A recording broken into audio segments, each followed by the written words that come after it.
இந்த படத்தில் ஹீரோவை சைட் அடிச்சிட்ருக்கா. ஹீரோ வந்து செல்லை வந்து திருட்டுத்தனமாக கிளாஸ் ரூமில் வச்சு பார்த்துட்ருக்கான். இதை வந்து டீச்சர் பார்த்துட்றாங்க. இதை பார்த்ததுக்கப்புறம் செல்லை பிடுங்கி ஸ்டாஃப் ரூமில் வச்சிட்றாங்க.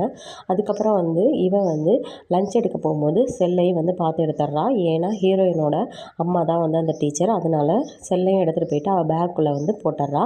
இதை பார்த்துட்டே இருந்த ஹீரோ வந்து டக்குன்னு வந்து ரொம்ப வந்து இம்ப்ரெஸ் ஆகி அப்படின்னு சொல்லிட்டு 2 பேரும் பேச ஆரம்பிச்சிடுறாங்க. அதுக்கப்புறம் அப்படியே பேசிகிட்டு இருக்கும்போது அது வந்து காதலாக மாறுது.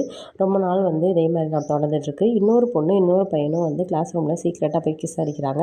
அதை ஹீரோயினோட அம்மா வந்து பார்த்துட்டு போய் ஹெச்எம்கிட்ட சொல்லிடுறாங்க. அப்போ அதுக்கு வந்து கான்வர்சேஷன் போகும்போது அப்போ வந்து அந்த பொண்ணு சொல்லிடுறா, உங்கள் பொண்ணு மட்டும் ஒழுங்கா, நீ உங்கள் பொண்ணு தான் அப்படி செய்கிறா, இங்கே பாருங்கள் ஃபோன் வச்சுருக்கா அப்படின்னு சொல்லிட்டு செக் பண்ணும்போது 2 பேர் பேக்லேயுமே வந்து ஃபோனை எடுக்கிறாங்க.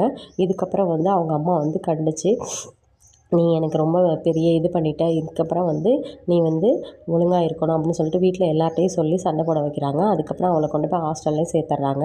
அப்போ வந்து அவள் சொல்கிறா,